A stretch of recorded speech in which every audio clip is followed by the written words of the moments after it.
I'm Allie, and I'm known as the Circle Guru over on Stamp Nation, and I'm here today on Catherine's blog to share with you a fun background technique, and we're going to be using some Stamp of Approval Young at Heart box contents. So join me. So we're going to be taking some inspiration from this card that I made using the Stamp of Approval Young at Heart kit, and we are going to be making a starburst background. But we're going to tweak it up a little bit, and we're going to change up our stars, and we're going to make it some hearts. Let's get started. And we're going to begin with using a small little heart and our large heart from the Ring in the Celebration from the Winnie and Walter set included in your Stamp of Approval box. So to begin our background, I've cut a piece of Nina Solar White cardstock at 4 1/4 by 5 1/2. I'm going to actually cut this down, but I thought I'd start with a full sheet just in case. And so we've cut that. That's ready to go for our background. You're also going to need a pencil and eraser and a ruler and just a good old sheet of scrap paper. So the first thing we want to do is kind of have an idea as to how we're going to lay out our starburst. Again, for some reason, I like starting in the bottom corner, so we're going to allow our rays to go this way. So I have to have an idea as to how long I'm going to have to make my mask. So it's about approximately 7 inches long to get to that end part without doing funny things. So I need to know that my ray needs to be at least 7 inches long. Okay, that's a good start. Now you're going to take your piece of paper. And this is random. You can make it thick, you can make it thin. You're basically going to start by drawing yourself a really long and skinny triangle. So I'm going to get my 7, I'm going to do a little bit more than 7 inches there. And you can make this angle really fat, really tiny. It's completely up to you. I'm just going to draw it at random here. Let's say I like something about that thickness. Okay, so you have a big V. See that? And I'm just going to take my big V and I'm going to just put a straight line across. Now, if you want your rays relatively the same distance apart, the trick that I've used is go and measure that end line. And mine is approximately 3/4 of an inch from this point to this point. Now I'm going to take this at random here, and I'm going to make a mark about 3/4 of an inch on both sides. Line myself up there. That just tells me that this is the gap that's going to be in between the ray, and the next ray is going to sit there. So I'm going to then take my ruler, and of course this is just for aesthetics, and I'm going to faintly draw a line through my tick mark down to the point. See, matching my point up here. Of course, these are just guidelines. You'll use them for spacing purposes only. All right, the next thing you're going to do is you're going to take a pair of scissors, and you've literally got to cut out this ray shape. Okay, you could do it on your silhouette, but you know what? Sometimes you need to know how to do things without machinery, and this is how you would do it without a stencil, or basically you're making your own stencil. So I'm going to just poke a hole, and then I'm just going to cut my ray out, and I'll be right with you. As you can see, I have cut out my ray shape. Now, because I use pencil, and because we are going to be using some distress inks, and they tend to move pencil around when you're inking, I'm actually going to take my eraser and very carefully erase any pencil line around that ray, because I don't want it to be pulling that pencil into where I'm going to ink. Now, I only need the ends of these marks, so these two can also be either slightly erased so you can't see them, or completely I'm going to get completely rid of the point. I just wanted to show you how I kind of came up with that idea. So now that my pencil is all removed, my mask is almost complete. Now we're going to set this aside because before we actually do our masking, we are going to stamp our background. And this is where our fine detailed embossing powder comes into play. So you need some white or whatever color you'd like. You're going to need some kind of anti-static tool. This happens to be mine. And we're going to need some sticky inks, like a Versamark. This is Versamark. My pad just says Dazzle because I just keep re-inking this one. All right. So first you're going to use your powder tool. Make sure you get all the way out to the edges. So you're going to remove all that static. I'm going to use a scrap piece of paper to funnel my powder back into the bottle. So I also add my anti-static tool to that sheet of paper. It makes all the embossing powder release off that piece of paper too. All right, now that we've got that started, we need our stamps. And like I said before, we're going to use our 2 different sizes. And we've got our Versamark. I'm wrecking the place. All right. And then we're going to ink everything up, and you randomly apply your hearts all over the background using your Versamark ink. Then we're going to pour our fine detail white powder across and heat set that.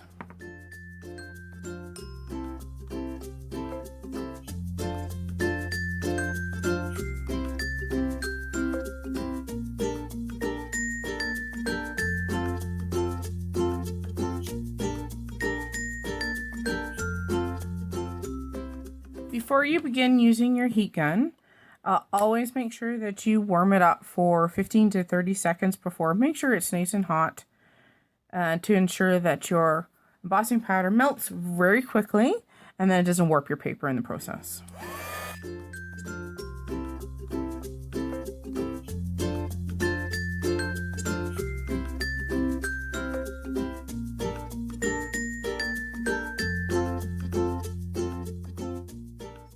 Hopefully you can see a little bit of heart action going on there.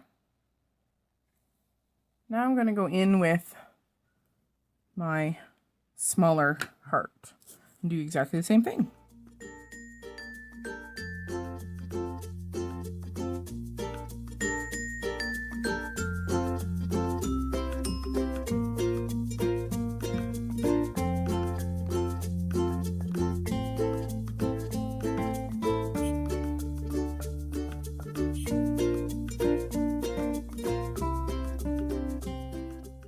We've got our background piece all done with the embossing, and now it's time to get inking.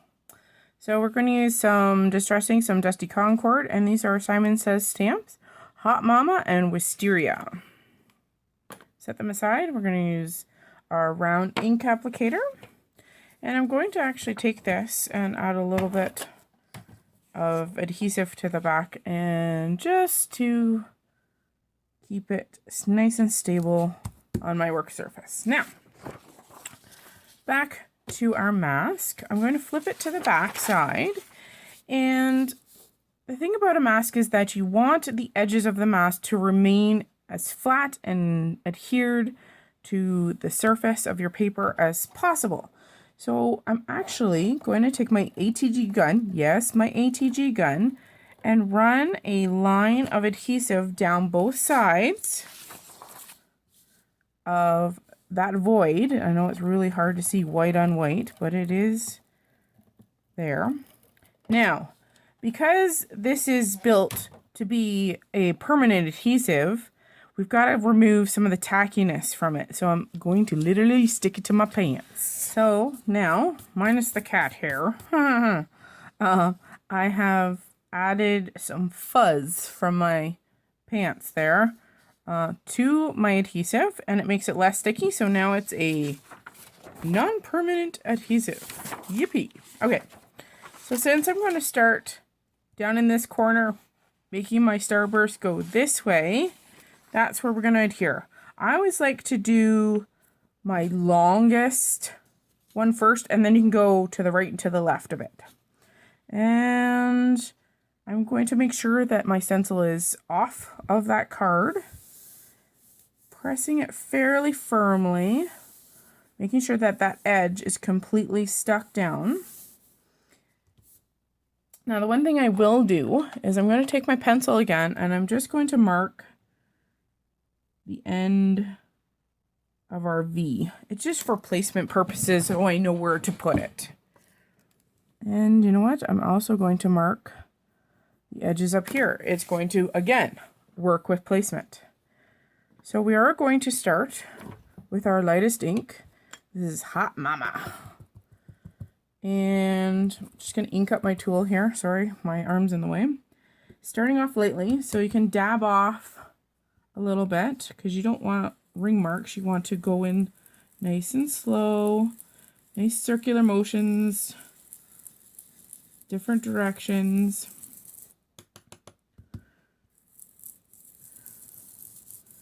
Round and around. You're going to start building up the color. You can put as much or as little color on as you want. Now I am going to kind of fade it out this way, because I'm going to actually have my other colors fade in. So a little bit more action towards the bottom here. You can see the ink's actually sitting on top of my embossing powder. That's okay. I'm going to take my medium tone, which is my wisteria, dab it, and start in the middle.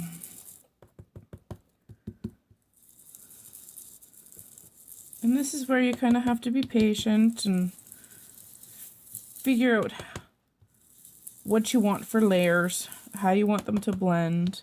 And the nice thing about having such a large mask is that the evidence of where you have placed your color, can't talk today, is already on that mask. So you'll know for the next ray, how far did I take that Hot Mama ink up? Well, it's about there.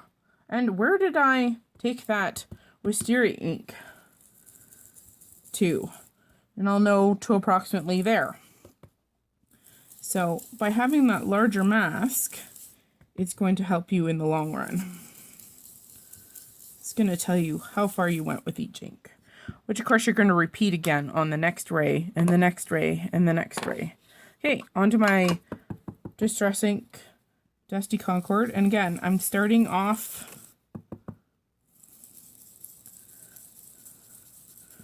the mask. If you happen to begin within your mask, that's okay too. You just may have some marks. Not a big deal. Okay, and you can saturate your ink to your heart's content. You can have a really, really light sunburst effect. It's whatever kind of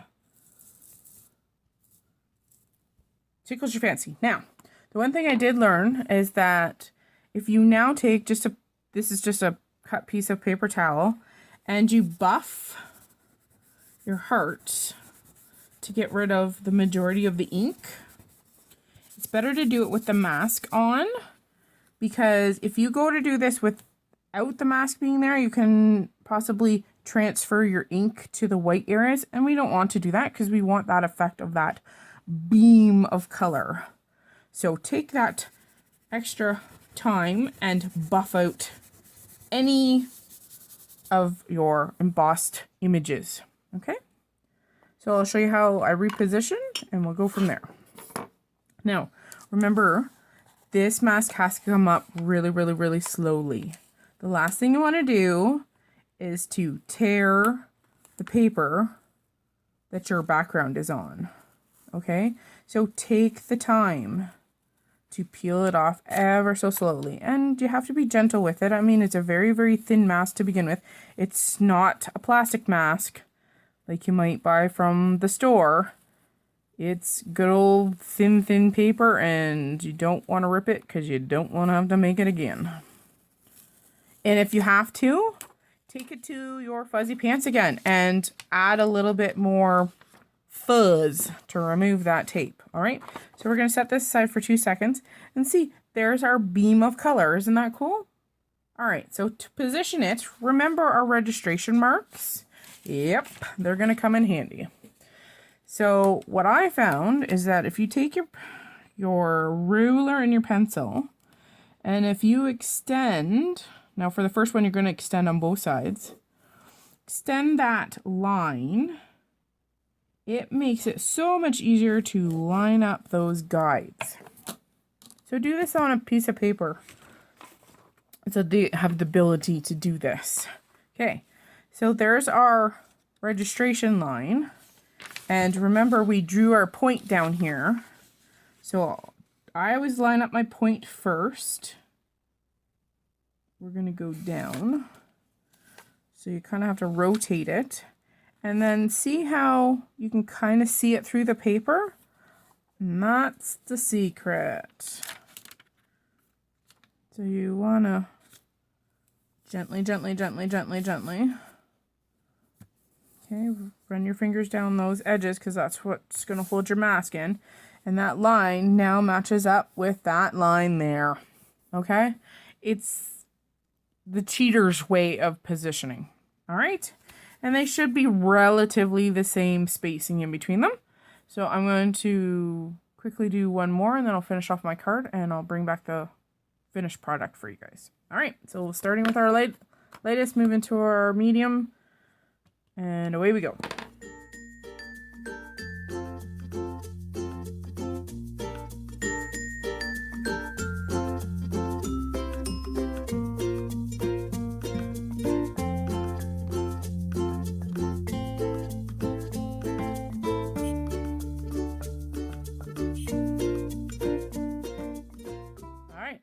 See you in a few minutes.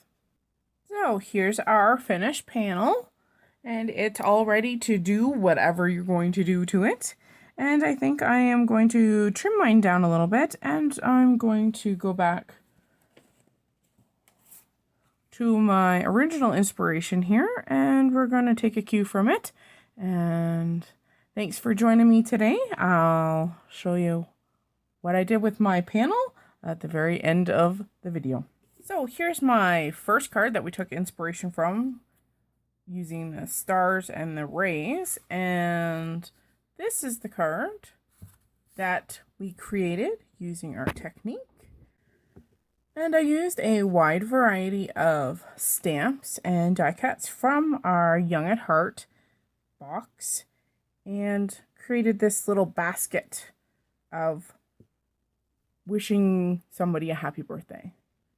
So I hope you try this technique. It's a lot of fun. Grab those inks and scrap piece of paper and have a ball. Thanks for joining me today.